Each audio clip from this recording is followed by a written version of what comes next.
శ్రీమాత్రే నమః. డిసెంబర్ 1 కార్తీక అమావాస్య ఆదివారం. కలబంద మొక్కతో ఇలా చేస్తే తరతరాలకు తరబడా ఆస్తి మీ సొంతమవుతుంది. డిసెంబర్ 1 మనకు కార్తీక అమావాస్య రాబోతుంది. ఇది పరమ పవిత్రమైనది, చాలా శక్తివంతమైనది. కాబట్టి ఈరోజు మర్చిపోకుండా కలబంద మొక్కతో ఇలా చేస్తే చాలు, తరతరాలు కూర్చుని తిన్నా తరగని ఆస్తి వస్తుంది. అలానే కాకుండా ఎన్నో ఏళ్ళ ఐశ్వర్యం మీ సొంతం అవుతుందని చెప్పొచ్చు. కాబట్టి ఏంటంటేనండి, కలబంద మొక్కతో ఇచ్చిన పరిహారం ఆచరించండి. కార్తీక మాసం నెల రోజులు కూడా ఏంటంటే చాలా నిష్ట నియమాలతో నిరంతరం కూడా మనం పూజా కార్యక్రమాలు చేసుకొని చక్కగా ఉంటూ ఉంటాం. అమావాస్య రోజున కూడా ఏంటంటే శివుడికి పూజించడం, ఆరాధించడం ఇవన్నీ కూడా చేస్తూ ఉంటాము. కార్తీక అమావాస్య చాలా పవిత్రమైనదిగా పరిగణిస్తుంటారు, భావిస్తూ ఉంటారు. కాబట్టి కార్తీక అమావాస్య తిథి రోజున మర్చిపోకుండా కలబంద మొక్క పరిహారం చేస్తే మీకు ఎనలేని అదృష్టం వస్తుంది. 7 తరాల ఐశ్వర్యంతో పాటు 7 తరాలు కూర్చుని తిన్న తరగని ఆస్తి రావడానికి అవకాశం ఉంటుందని పురాణాలు చెబుతున్నాయి. శాస్త్రాల ప్రకారం కార్తీక అమావాస్యకు చాలా ప్రాధాన్యత ఉంది. కాబట్టి ఈ రోజున ఈ చిన్న పరిహారం చేసుకోవటం వల్ల అయితే మీకు మంచి జరుగుతుంది. కాబట్టి ఏంటంటే గనక కలబంద మొక్కతో కొన్ని పరిహారాలు చేయటం ద్వారా మన ఇంట్లో ఉండే దరిద్రాలన్నీ కూడా పోగొట్టుకోవచ్చు. ఇంట్లోకి లక్ష్మీదేవి వచ్చేలా చేసుకోవచ్చు. కలబంద మొక్క ఏంటంటే చాలా పవిత్రమైన మొక్కగా పరిగణిస్తారు. కలబంద మొక్కతో మనం నెగిటివ్ ఎనర్జీ కూడా బయటకు పోగొట్టుకోవచ్చు అన్నమాట. కలబంద మొక్కతో కొన్ని పరిహారాలు చేసిన, కొన్ని విధి విధానాలను ఆచరించిన సరైనది, చాలా మంచి రిజల్ట్ వస్తుందని చెప్పవచ్చు. వాస్తుశాస్త్రం ప్రకారం ఇంట్లో కొన్ని వస్తువులు ఉంచడం శుభప్రదమని భావిస్తూ ఉంటారు. కలబంద మొక్క కూడా ఏంటంటేనండి అందరి ఇళ్లల్లో కనిపిస్తూ ఉంటుంది. కలబంద మొక్క అంటే అదృష్టంగా భావిస్తారు. అలాగే కాకుండా వాస్తుశాస్త్రం ప్రకారం ఏంటంటే కలబంద మొక్కను అదృష్టం మొక్కగా కూడా పిలుస్తూ ఉంటారు. మనకు ఏంటంటే కలబంద మొక్కకి చాలా ప్రాముఖ్యత ఉంది. మన ఇంట్లో ఉండే శుభం అని నమ్ముతూ ఉంటారన్నమాట. ఎందుకంటే ఇది శుభాన్ని సూచిస్తుందని కూడా మనకు వేద పండితులు చెబుతున్నారు.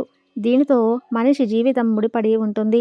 అలానే కాకుండా ఏంటంటే గనక మనిషి జీవితంలో వచ్చే కొన్ని రకాల సమస్యలను కూడా పోగొట్టడానికి కలబంద మొక్క అనేది పనిచేస్తుందని చెప్పచ్చు.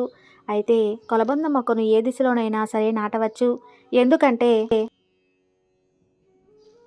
ఏ దిశలో నాటినా మనకైతే మంచి ఫలితాలు వస్తాయని మనకు శాస్త్రాలు చెబుతున్నాయి.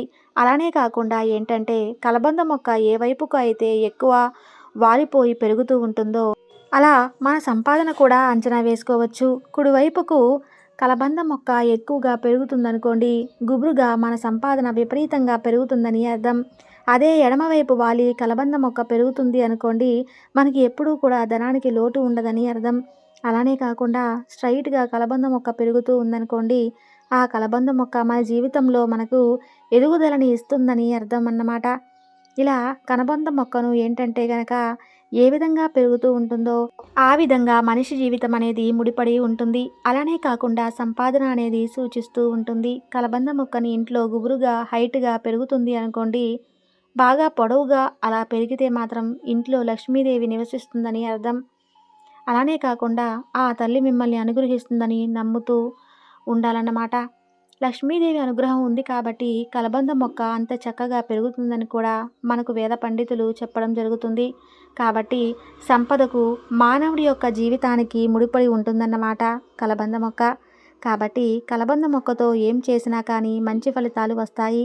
కలబంద మొక్కను ఇంట్లో పెట్టేటప్పుడు సరైన స్థలాల్లో పెట్టుకోవాలి. అలా పెట్టుకుంటే ఎప్పుడూ కూడా మనకు సంపదకు, ఆనందానికి లోటు అనేది ఉండదు అని మన శాస్త్ర పండితులు చెబుతూ ఉన్నారు. ముక్కోటి దేవతలు మీ ఇంట్లో నివసిస్తూ ఉంటారు. కలబంద మొక్కని సరైన దిశలో పెట్టుకుంటే ఖచ్చితంగా మీ ఇంట్లో కలబంద మొక్కను పెంచుకుంటే ధనలాభం కలుగుతుంది. ఇప్పుడు మనకు డిసెంబర్ 1న కార్తీక అమావాస్య వస్తుంది కదా. ఒకవేళ మీ ఇంట్లో కలబంద మొక్క ఉంటే గుర్తుపెట్టుకోండి, మర్చిపోకుండా ఒక గ్లాసు నీళ్లు తీసుకొని అందులో కొద్దిగా బెల్లం వేసి ఆ నీటిని కలబంద మొక్కకు పోస్తే విశేషమైన ధనాకర్షణ శక్తి మీకు లభిస్తుంది. ఆ రోజు ఇలా చేయడం వల్ల ఏంటంటే అనుకున్న పనులన్నీ కూడా అనుకున్న సమయానికి జరిగే అవకాశం కూడా ఉంటుంది. ఇంట్లో కలబంద మొక్కలు నాటడం వల్ల పాజిటివ్ ఎనర్జీ అనేది వస్తుంది. దీనితో పాటు నెగిటివ్ ఎనర్జీ అంతా కూడా తొలగిపోతుందని చెప్పవచ్చు. అలానే కలబంద మొక్కని ఇంట్లో పెట్టుకుంటే మన ఇంట్లో శ్రేయస్సు, ఆనందం, శాంతి ఇవన్నీ కూడా నెలకొంటాయని చెప్పవచ్చు. మీ ఇంటి వెనుక వైపు కలబంద మొక్కను పెంచితే మీకు అనవసరమైన ఖర్చులు, పెట్టుబడులు తగ్గుతాయి. ఆదాయం అనేది బాగా పెరుగుతుంది. మీ జీవితంలో దరిద్రాలు పోయి అష్టైశ్వర్యాలు కలగాలంటే అమావాస్య రోజు చక్కగా ఈ పరిహారం చేయాలని, ఇలా చేసుకుంటే అద్భుతమైన ఫలితాలు వస్తాయని చెప్పవచ్చు. అమావాస్య రోజు ఏంటంటే కలబంద మొక్కను మన ఇంట్లో నాటుకుంటే చాలా అదృష్టమని భావిస్తారు. ఆర్థికంగా బాగా కలిసి వస్తుందని కూడా నమ్ముతూ ఉంటారు. అలా చేసుకోవటం వల్ల మన సంపద పెరుగుతుందని కూడా చాలామంది నమ్ముతారు.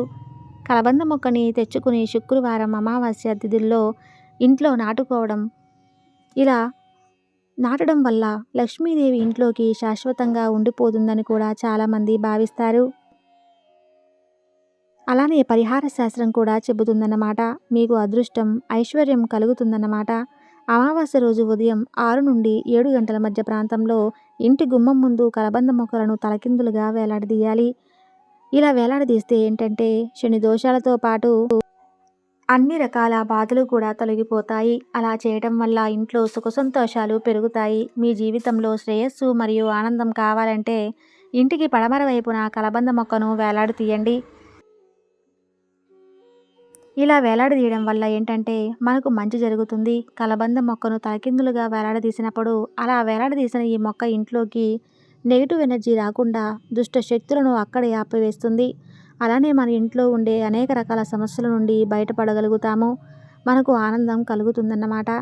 ఇంటి పరంగా బాగా కలిసి వస్తుందని చెప్పవచ్చు. ఈ మొక్కలు నాటడం వల్ల జనాలు ఏడుపులు ఉంటాయి కదండి, అవి తొలగిపోవడానికి అవకాశం ఉంటుంది. ఇంటిపై ఎవరో ఒకరు గిట్టని వారు ప్రయోగాలు చేసినా వాటిని తిప్పికొట్టడానికి కలబంద మొక్క అనేది చక్కగా ఉపయోగపడుతుంది. కలబంద మొక్క అనేది చాలా పవిత్రమైనది. కాబట్టి కలబంద మొక్క ఏంటంటే అమావాస్య రోజు కావచ్చు, లేదంటే ముందు ఒకరోజు అన్నా సరే మీ ఇంట్లో ఉన్న చూసుకొని ఇంట్లో ఉంచండి. మీ ఇంట్లో ఉండే అదే రోజు మీరు తీసుకోండి. ఇలా తీసుకుని తర్వాత కలబంద మొక్కని కొంచెం శుభ్రం చేసుకొని దానికి కొంచెం పసుపు కుంకుమ వేసి చక్కగా నీటుగా అలంకరించుకొని ఒక ఎర్రతాడు సహాయంతో దాన్ని తలకిందులుగా వేలాడదీయాలి. అలానే అమావాస్య సాయంత్రం సంధ్యా సమయం 6 నుంచి 7 గంటల మధ్య ప్రాంతంలో కూడా మనం ఈ కలబంద మొక్కను ఇలా వేలాడదీసుకోవచ్చు. అలా కుదరకపోతే ఉదయం కూడా ఈ కలబంద మొక్కని వేలాడదీసి ఇంటి గుమ్మానికి కట్టుకోవచ్చు. శాస్త్రాల ప్రకారం ఏంటంటే అమావాస్య రోజు కలబంద మొక్క ఇంటికి తెచ్చి పెట్టుకున్న, ఇంట్లో కలబంద మొక్కని వేలాడదీసి ఖచ్చితంగా కట్టుకున్న అదృష్టం పడుతుందని చెప్పొచ్చు. ముఖ్యంగా ఈ కార్తీక అమావాస్య రోజున ఇలా చేసుకుంటే మనకు అదృష్టం కలుగుతుంది. అలానే కాకుండా చెప్పుకున్న విధంగా కూడా మీరు కలబంద మొక్కని నాటుకోవడం వల్ల కలబంద మొక్కకి పడమర వైపు అంటే వేలాడదీయడం వల్ల మంచి ఫలితాలు ఉంటాయన్నమాట. ఒకవేళ ఇల్లు మనకు అనుకూలించకపోతే ఆ కలబంద మొక్క కడదాం కదా, కట్టిన తర్వాత అది కొంచెం వాడిపోతుంది అన్నమాట. వాడిపోయింది అంటే మన ఇంట్లో కొంచెం ఇబ్బందికరమైన వాతావరణం ఉందని మనం ఇలా అర్థం చేసుకోవాలి. అర్థం చేసుకొని ఆ కలబంద మొక్కని కొద్ది రోజుల తర్వాత తీసి పడేయండి. కానీ అమావాస్య రోజు కొన్ని పరిహారాలు చేసుకోవటం కుదరదు కదా. కొంతమందికి ఇదైతే ఈజీగా చేసుకోవచ్చు, కట్టుకోవచ్చు. ఇలా కట్టుకోవడం వల్ల మానసిక ప్రశాంతత లభిస్తుంది. కుటుంబంలో అందరూ కూడా సంతోషంగా జీవించగలుగుతారు. అనేక రకాల దోషాల నుండి బయటపడగలుగుతారు. అలానే కాకుండా ఇబ్బందులు లేకుండా ఉండటానికి చక్కగా ఉండే అవకాశం ఉంటుంది. అలానే కాకుండా మీ ఇంట్లో మీరు ఏమైనా పనులు చేస్తే వాటి పరంగా కూడా మీకు బాగా కలిసి రావటానికి కూడా అవకాశం ఉంటుందన్నమాట. కలబంద మొక్క ఏంటంటే మానవుడి జీవితాన్ని మార్చేసే లక్ష్మీదేవి అనుగ్రహాన్ని కలిగిస్తుంది. అలానే కాకుండా మన జీవితంలో ఉండే కొన్ని ఇబ్బందులను పోగొట్టడానికి కూడా కలబంద మొక్క పరిహారం అనేది ఉపయోగపడుతుంది. అందుకే కలబంద మొక్కను చాలా పవిత్రంగా భావిస్తుంటారు. కలబంద మొక్కని అదృష్టం మొక్క అని కూడా చెబుతూ ఉంటారు. కాబట్టి అదృష్టాన్ని తెచ్చిపెట్టుకోవాలనుకుంటే అమావాస్య రోజు ఖచ్చితంగా మనం కలబంద మొక్కను తెచ్చుకోవాలన్నమాట. కలబంద మొక్క ఇంట్లో ఉంటే మనం వేలతో సహా పీకి దాన్ని వేలతో సహా క్లీన్ చేసుకొని పరిహారం చేసుకుంటే సరిపోతుంది. చాలా మంచి రిజల్ట్ అనేది వస్తుందండి. కుటుంబంలో ఎనలేని సంపద కూడా చూడగలుగుతారు. అలానే ఏంటంటే కలబంద మొక్క చాలా వరకు కూడా ముందు చెప్పాను కదా, డబ్బుకి మానవుడికి జీవితానికి ముడిపడి ఉంటుందన్నమాట. అందుకే మీ ఇంట్లో కీర్తి ప్రతిష్టలు పెరగాలంటే ఈ పరిహారం పాటించండి. ఇంటి ముందు కలబంద మొక్క వాడిపోయినట్లయితే ఆ ఇంట్లో దుష్టశక్తులు ఉన్నాయని అర్థం చేసుకోవాలి. అదేవిధంగా మీరు నాటుకున్న కలబంద మొక్క పెరగకుండా వాడిపోతుంది అనుకోండి, అక్కడ కూడా దుష్టశక్తులు ఉన్నాయని నమ్మి కలబంద మొక్కను ఇంట్లో ఉంచుకోకూడదు. వెంటనే దాన్ని పారేయాలి, లేకపోతే అనారోగ్యానికి దారితీస్తుంది. కాబట్టి ఏంటంటేనండి, వాడిపోయిన కలబంద మొక్కను తీసేసి పడేయండి. మళ్ళీ అమావాస్య రోజు మంచి కలబంద మొక్కను పెట్టుకోండి. కలబంద మొక్కను ఇంటి వాయువ్యంలో పెట్టకూడదని చెబుతూ ఉంటారు. ప్రతికూల శక్తులు ఏర్పడతాయన్నమాట. కలబంద మొక్కను వాయుమూలలో పెట్టకూడదు.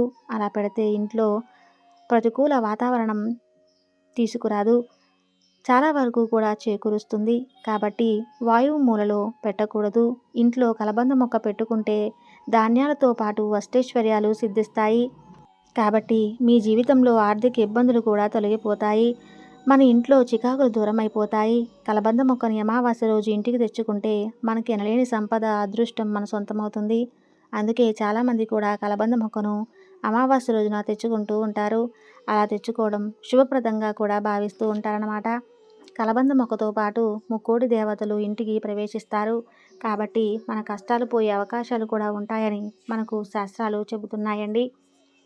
ముక్కోటి దేవతలు ఎప్పుడూ కలబంద మొక్కలో ఉంటారు. అందుకే కలబంద మొక్క తెచ్చుకొని ఇంట్లో నాటుకోండి. లేదంటే ఇంట్లో తలకిందులుగా అయినా వేలాడదీసుకోండి. ఇలా చేసినా కానీ ఫలితాలు ఉంటాయి. మీ జీవితాలు మారిపోతాయి. మీకు తిరుగులేని యోగం కూడా కలుగుతుందన్నమాట. అందుకే ఈ యొక్క డిసెంబర్ 1వ తేదీన వచ్చే అమావాస్య ఆదివారంతో కలిసి వస్తుంది. పరమ పవిత్రమైనది, శక్తివంతమైనది కూడా. కాబట్టి ఈరోజు మీరు ఈ పని చేసి మీ ఇంట్లో అన్ని శుభాలే కలగాలని కోరుకుంటూ ఉన్నాము. ధన్యవాదములు.